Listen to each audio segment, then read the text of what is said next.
Check 1 2. Check 1 2. 1 2. Check mic 1 2. How's that sound, Joe?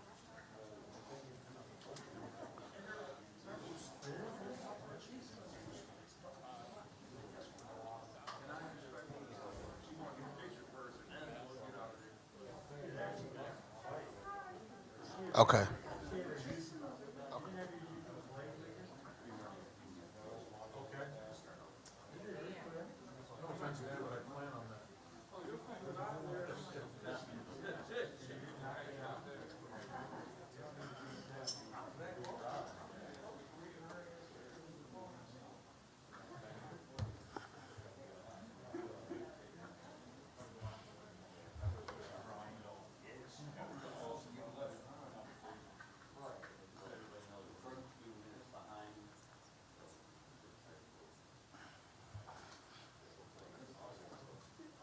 Check mic 1 2 3 4 5 6 7 8 9 10.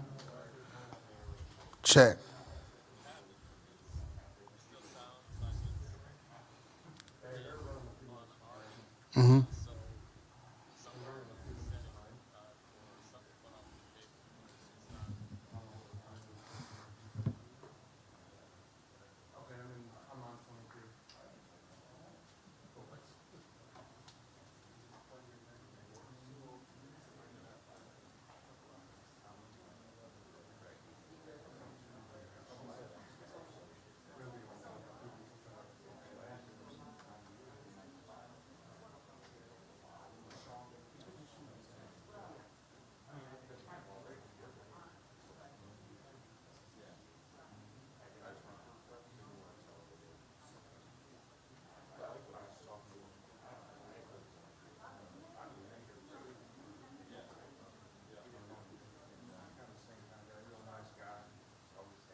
Did you?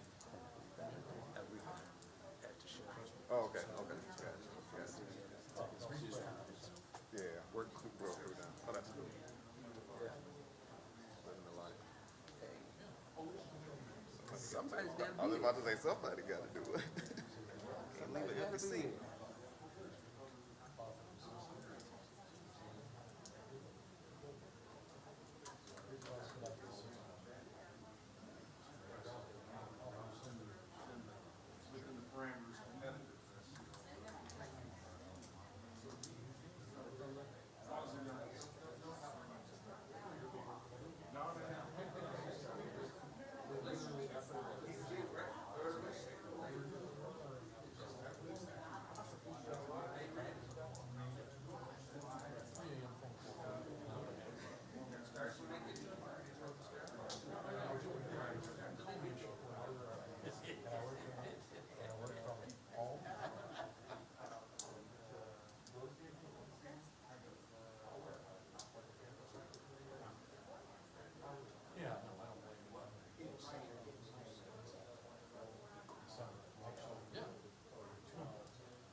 Sure, he does. Represent the community.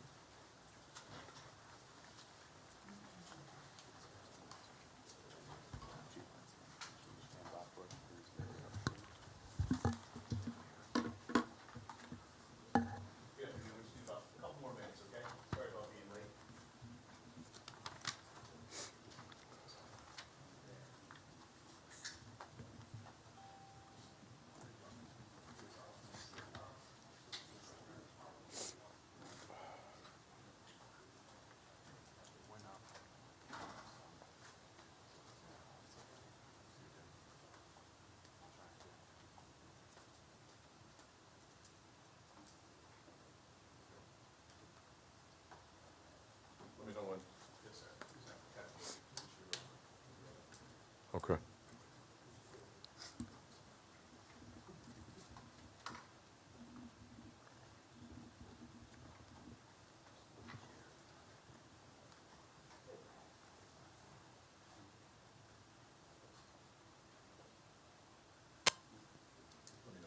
Okay, yes, sir.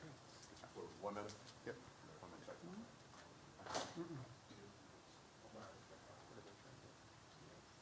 Sorry, go ahead. Say that we do.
I apologize, Chief. 1 second.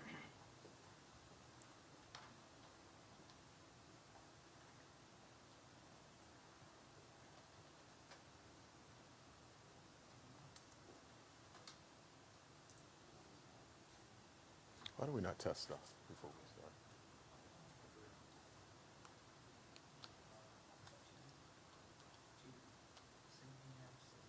Yeah, I mean, test it.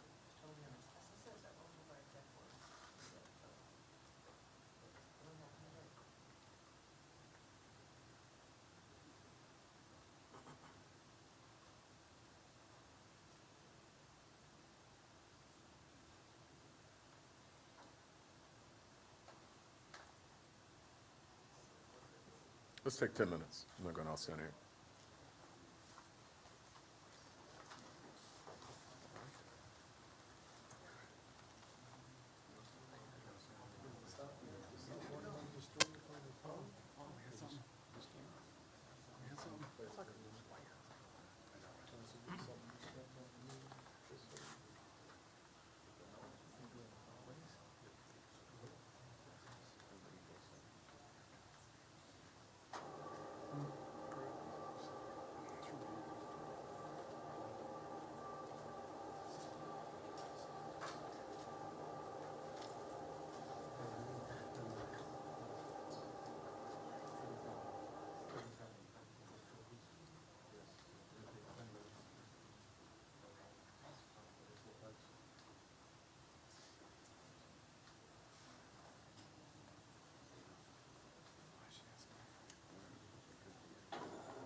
Test 1, 2. Can you hear me?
Going through the stream, okay. Test 1, 2, 1, 2, testing 1, 2. Test 1, 2, 1, 2, test 1, 2. Keep going, testing 1, 2, 1, 2, 1, 2, 3, 4. 1, 2, testing 1, 2, 1, 2, test, test. This is a test for the audio. 1, 2, 1, 2, 1, 2, 1, 2. Testing 1, 2, 1, 2.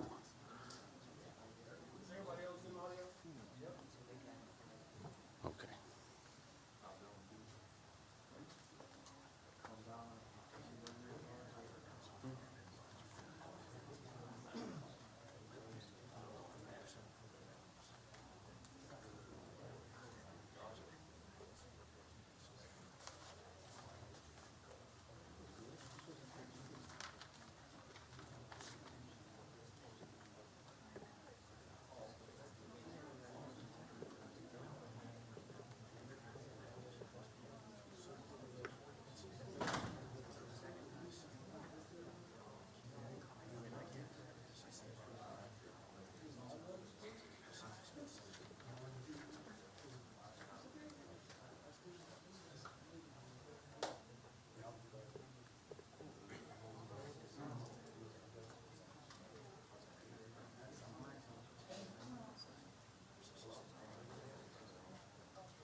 Check 1, 2, 1, 2.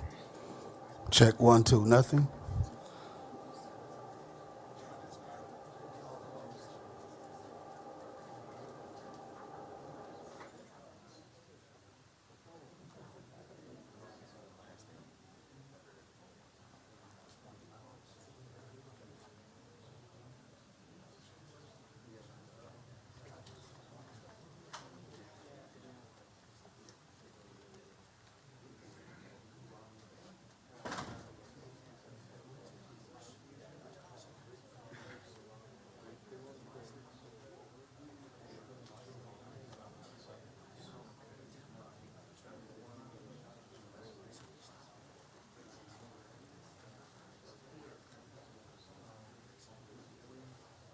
Check 1, 2. Check 1, 2.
wants to see us?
Are we ready to go? Yes, sir. All right. You are live, sir. All right. So we're not, no, we're going to use those video screens? All right, thank you.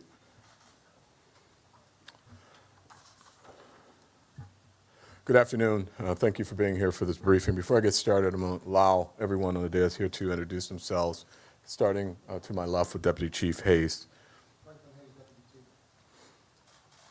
Police Commissioner, Vice Chair, Ryan Ferguson. Police Commissioner Linda Bernard.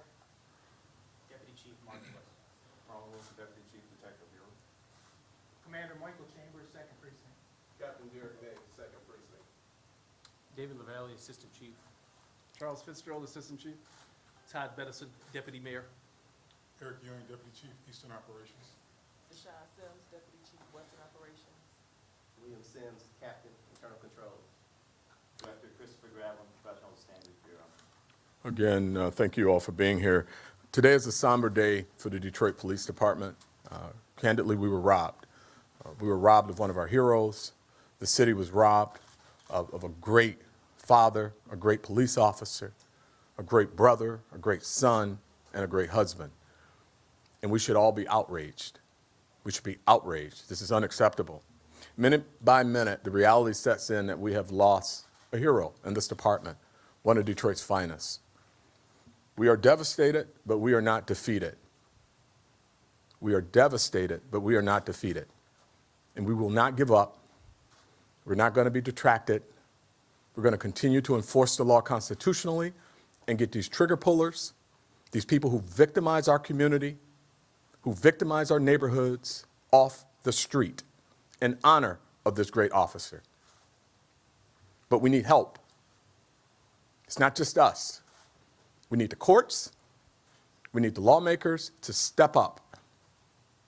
It's getting a little bit old hearing about what everyone's going to do. It's time to do it. We are willing, but we are resolute in our mission to protect and serve this community. Last night, a Detroit police officer, along with a number of other officers, rushed to Joy Road and Marlowe Street responding to a 911 call for shots fired. Something that happens all too often in our community.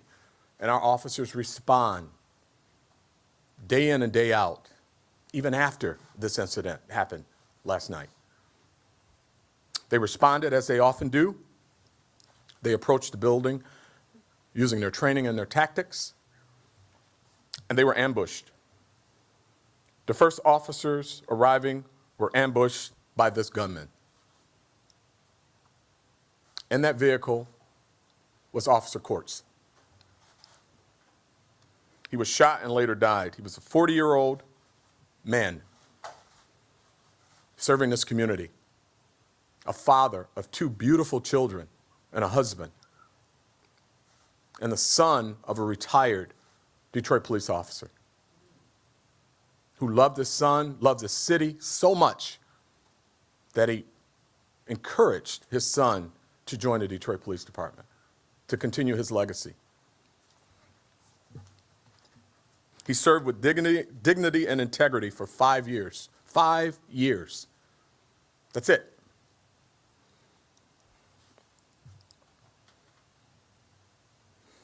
He was without a doubt a hero. And you're going to hear that over and over and over again because it's important. We spend too much time talking about non-heroes, like the murderer who killed this officer, who was simply doing his job. To his family, words cannot say what I need to say. I don't have the words. It's unconscionable. Yesterday was just simply the worst day of this family's lives, period. I don't have words to make them feel better. I can only tell them that over time, the pain may get a little easier, but I can't guarantee it. The only thing that I can promise you is that we will never forget him, his service to this community, and we will continue to enforce the law in his honor and others like him. But again, we need help. We lock them up, keep them locked up. If you violate the law, there needs to be a penalty for it. I don't see anybody fearing a penalty for it. To his partner, Officer Hudgens, she's also a hero. I've watched many videos in my 26-plus year career in this department. I've never seen heroic acts like the ones I saw this morning. Never. When they were ambushed upon making that run, they had no chance. The officers responded in minutes. They had no chance. They had backup. They used their training and their tactics. And the murderer shot the window out of his apartment and immediately shot the officer while he was in the car. They put the car in reverse. The officers jumped out of the vehicle. Officer Court struck, attempted to gain cover, but he was already hit in a major artery. He was dying. He collapses down on the ground. His partner, Officer Hudgens, began to administer first aid. Other officers who were on the scene try to give them cover. This brazen murderer, after shooting the officer, walks out of the building and proceeds towards the officer's vehicle. Officer Hudgens has to make a decision. She wants to keep direct pressure, her training, applied to her officer's wounds so that he has a chance to live. Behind her is the murderer who is walking towards her with this assault rifle. She makes the decision to give her partner a chance to live, keeping her back to the assailant. I've never seen anything like that. It's so many people who have never done this job that wants to tell us how to do this job. There's so many people that don't have the courage to do this job. That's an expert in how to do this job. What I saw last night and this morning were heroes that were doing the job. And I'm proud to lead them. But I'm frustrated. And please, nobody call me mad. I'm not mad. Mad is a useless emotion. I'm focused. This is unacceptable. And this should be the line. Whatever your tipping point is, this should be it. At this time, I'm going to bring up Director Chris Graveline from Professional Standards to talk about, in more detail, the timeline of this incident, and then we'll go to the Deputy Mayor for comments. Director.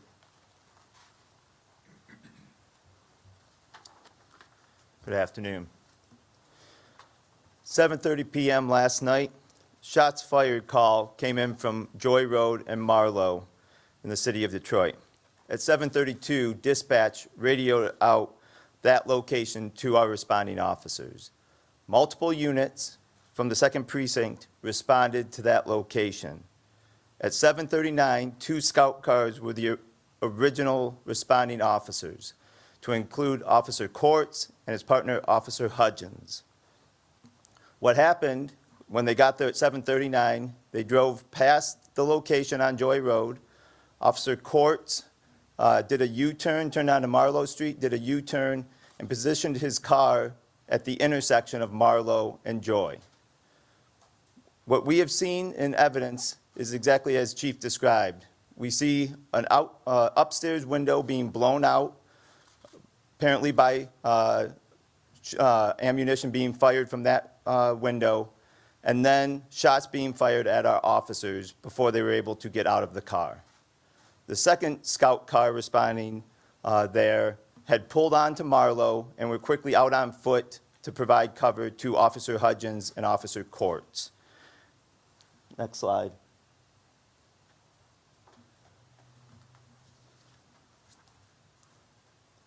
Two additional scout cars also arrived on Joy Road at this time. So at that point, we had 4 responding cars, 8 officers on scene.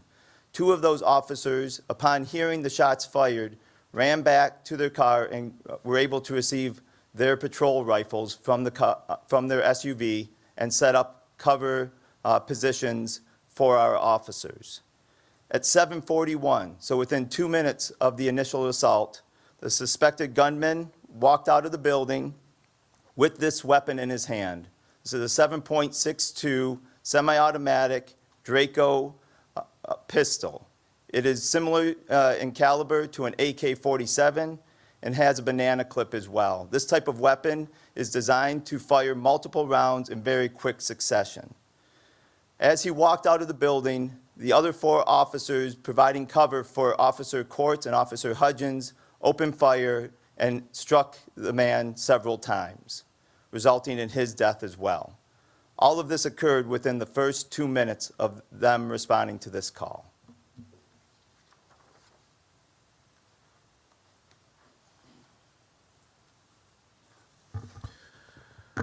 Good afternoon. Todd Bettison, Deputy Mayor. The mayor was at the scene last night. I responded to the scene, to the hospital to support Chief White, brothers and sisters in blue, and just along with a whole host of other supporters of the department, community supporters, just really, really frustrated with this whole occurrence. The gun violence, the senseless violence that we're seeing in our city and across the country. You know, we've already heard enough is enough. We've said that so many times, but like Chief White has said, it's about being focused, it's about deliberate action, and making sure that we support our men and women in blue and support this community. And so, to the Courts family, we will never forget. We won't. And at the appropriate time, we will do everything to make sure that we continuously wrap our arms around the family and continue that support. And then to my DPD's finest, to the men and women that serve each and every day. After what happened last night, the chief spoke to it. You all have scanners. Those 911 calls continue to come in. Our officers are right now answering and responding to protect this community. They're heroes, sheroes, and they continuously do it over and over each and every day. And we have to support them, we have to keep them upright, and we will as a community. I've received many calls from just supporters, the community, even activists, folks who don't agree with us all the time, but they're sending their prayers and well wishes to the chief. And many of them will be holding candlelight vigils for this officer. And we will come up with a solution, and we will work, and we will continue to push and make sure that what happened is not in vain, and we will not settle until we make a difference. So, Chief, Thank you. you definitely have my full support, and thank you all. And if anyone has any questions, we're more than happy to answer them. Before we get into questions, I do want to make a few closing remarks before we get into questions. We owe these officers a debt of gratitude. They are the most courageous people to do this work, particularly at this time. We owe them a debt of gratitude. When you see an officer, remember that. Please. They deserve your support. I support them. This command team supports them. And I am unapologetic about supporting our police officers. They demonstrate excellence in policing day in and day out in a time of extraordinarily high scrutiny. They show up and they perform with the highest level of integrity. I'm not going to stand before you and say we haven't had an incident or incidents, but that should not ever overshadow the overwhelming majority of the men and women of this department that put their lives on the line for you and for me every single day, people they've never met. We need to support them. The lawmakers need to support them. The courts open up, have trials, hold people accountable. And these ridiculous gun crimes across this country, regardless of where you stand politically on owning a weapon, these assault weapons are ridiculous in our communities. And they're causing death, period. So thank you to the Detroit Police family. Thank you to our officers for what you do every single day. After that shooting last night, after losing one of our own, the officers were reassigned to the precinct to answer the same type of runs while the officers from the 2nd Precinct grieved. I want to thank this commander from the 2nd Precinct, Commander Chambers and Captain May. I know it's difficult. You have our support. You have this command team's support. And we have to make sure that we wrap our arms around these officers, particularly ones at the 2nd Precinct that I know are grieving and hurting right now. You have a good command over there. You all are family. You love each other, and that was evident last night. So thank you for your service. With that, I'll take any questions. Hi, Chief. A couple of questions. Going off of what you just said, I mean, how do officers respond to these calls? How are they any match for these weapons that are out on the streets? And what was this guy after using a weapon like that? I think he wanted my opinion, based on the evidence that I've seen thus far, it is my belief that he wanted to commit suicide by cop. The fact that he murdered a police officer and then casually walked out of the front door and advanced on other police officers as they were rendering aid to the officer he had just murdered, he wanted to die. And he had an assault rifle that was recently purchased, in light of everything that's going on in this country, an assault rifle that was recently purchased. Counterintuitive that we would be selling assault rifles at this time. We can't even slow that down. So after murdering the officer, he's now advancing on other officers who followed their training, acted appropriately, and stopped the threat. And then when they were done administering first aid to the officer, you know what they did? They administered first aid to the person who murdered the officer. What more can they do? Elaborate a little bit on Officer Hudgens' actions. I mean, she had to make a choice there that is unbelievable. She made a choice that many people in the same circumstance would say they would make, but it's the first time I've ever seen anyone make it. She made a decision to put her life not on the line. I think she just prepared to die. She braced herself to be shot in the back of the head or in the back while she administered first aid. So he's advancing on her with an assault rifle. She's administering first aid. She's got her hand on the wound, applying direct pressure directly behind her, basically where Director Gravelin is standing. He's advancing on her with the with the assault rifle, the Draco. And she glances back, braces herself, and continues to apply direct pressure. Thankfully, there's another officer there who stops the threat. She's a hero. She's beyond hero. Chief, a couple of questions. The first one, I know you don't want to discuss the murderer in detail, but you did make note of the fact that you felt that other people need to act. Was this person who had this gun known to DPD? And might he have been in prison otherwise, or other issues that may or may not have been addressed? I am looking into whether or not a warrant was submitted for assault with intent to commit murder. I don't want to confirm that right now, but preliminary information suggests that he had a pending, or not a pending warrant, but a warrant was being reviewed in the prosecutor's office. But again, it would be irresponsible for me to confirm that until I actually lay eyes on it, but that is my understanding. But there's been a number of cases where people are out on tether, people are out on bond, low bonds. I just had a person attempt to murder his neighbor, stabbed the adult and they both were adults, but it was a father-son, stabbed him. $5,000 bond, 10%. Next door neighbors, he's out. So how does this end? What, they make up, have a barbecue? No. Someone's going to retaliate, or he's going to finish the job. And then we'll be back here talking about it once again. One other question. The department is wrapping its arms around each other and the family of Officer Courts. But in looking at the plaques on the wall coming in the room, you've had 6 officers die in the line of duty in the last 5 years. What can you do? What can the department do to protect its officers? What needs to change in order to prevent 2023 having yet another police officer murdered?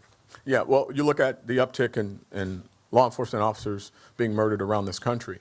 And sadly, there's a lot more to just what we can do. I mean, the officers exercise daily great restraint. They use their training.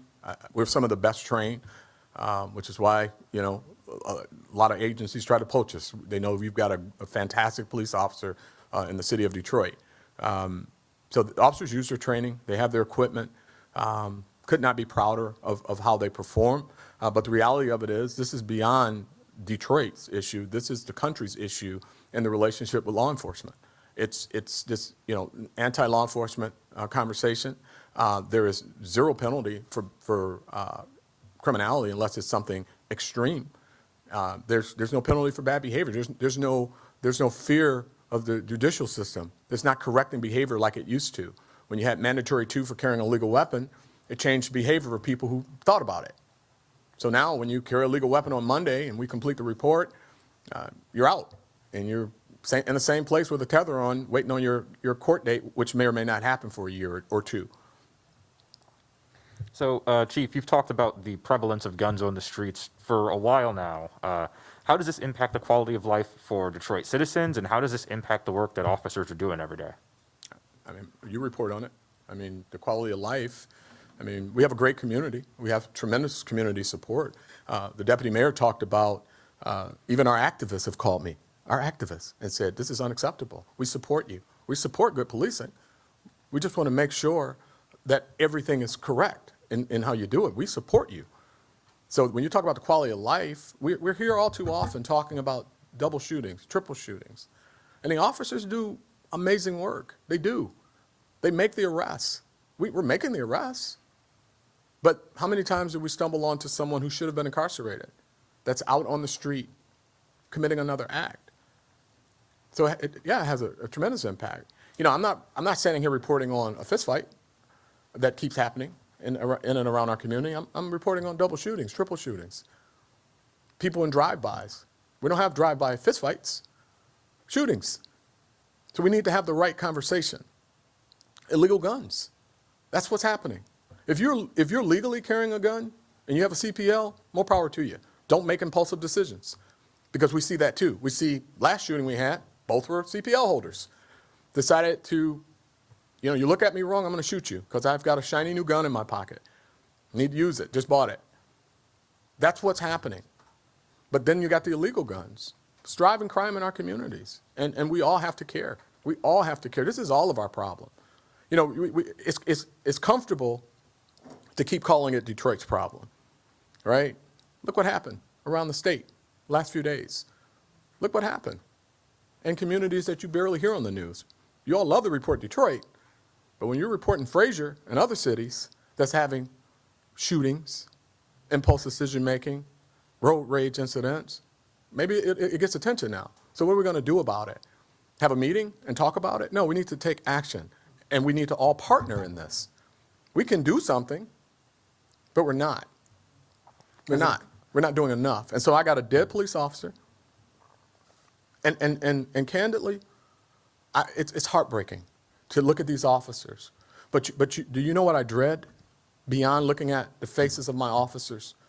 What I'm dreading is having to tell, once again, that mother, that daughter, who cried out when she learned her father died. And out of respect for her, I will not tell you what she said. But every member of my command team was standing there, and there wasn't a dry eye. Has the department figured out a way to slow down the prevalence of assault weapons getting into the city? Yes, and we try, okay, but again, the officers do amazing work.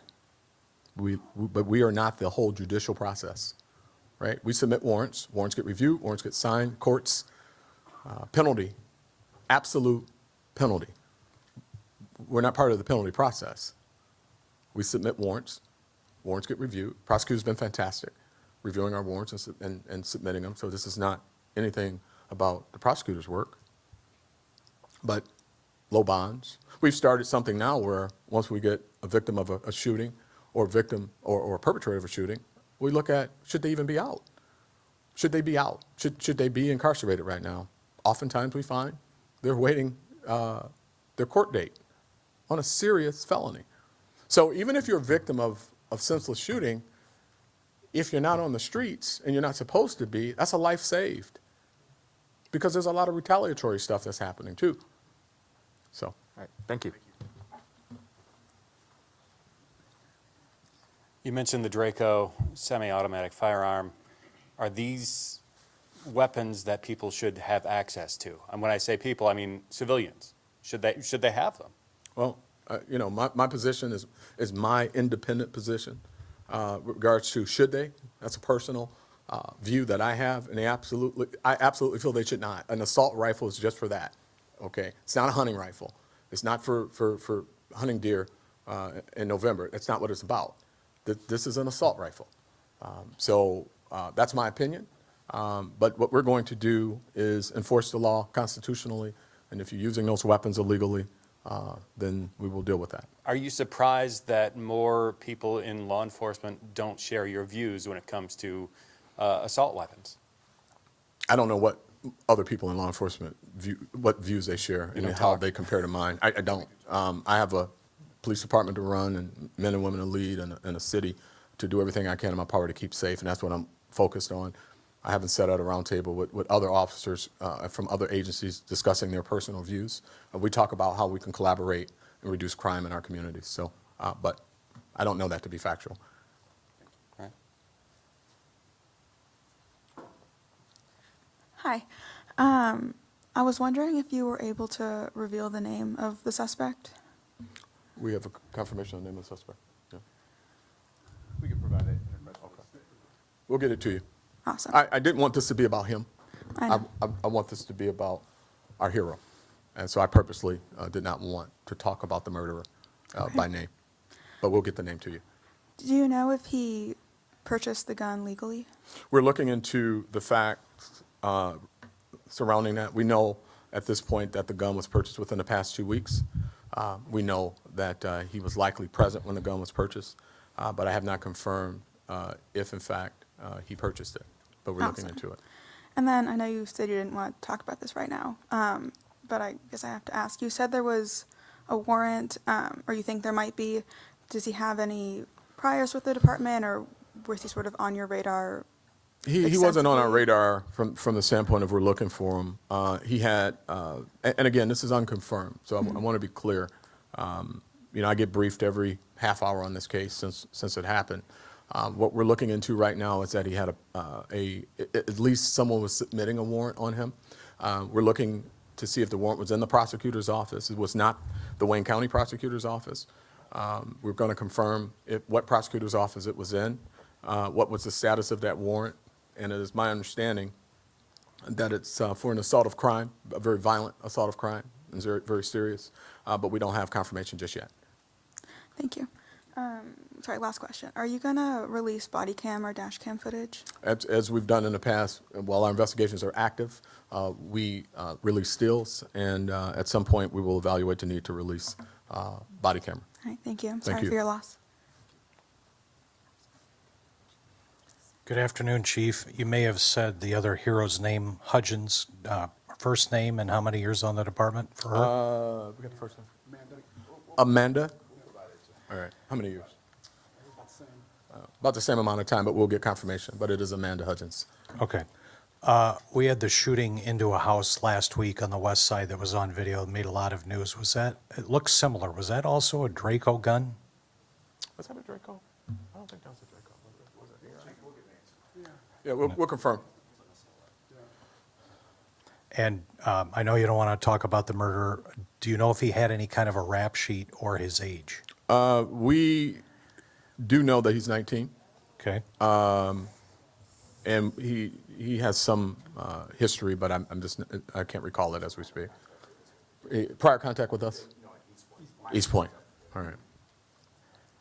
And is he one that you've referenced in prior comments that he should have been locked up? As I said, we've got to look to see the status of the warrant that was submitted for the murderer and make a determination on whether or not the warrant should have been signed by now. I mean, I don't know the circumstances. We have to be very careful before I say whether or not it should have been, shouldn't have been, what the status of it is. My understanding at this point is that there was likely a submission of a warrant. And I'm carefully choosing my words until I know more facts. Was he a loner? Was he living alone? Did he have anybody? It appears that he was living alone, yes, sir. And this was the first time he's used this gun, as far as you know? I don't know that, but we'll be looking into that. We're investigating that right now and see if it's tied to any other crimes. Thank you. Hey, Chief, my condolences to you and your Thank you. department. Could you talk a little bit about the initial call that brought them to that scene, the shots fired? Were they outside, inside the department? Any details on that? Yes, and we've been looking into that since the incident happened. It appears, and if AC, if you want to add anything, please feel free, that he was shooting outside of the window, and then I also heard that there was some shots being fired inside of his residence, which was over that commercial building. In fact, one of the things that was interesting in watching the officer's body camera is that the officer was actually trying to declare it a barricaded gunman, meaning that the shots were being fired and he was barricaded inside, but they never got to that because he had shot and murdered our officer and decided to come out and advance on other officers. Thank you, sir. All right, thank you.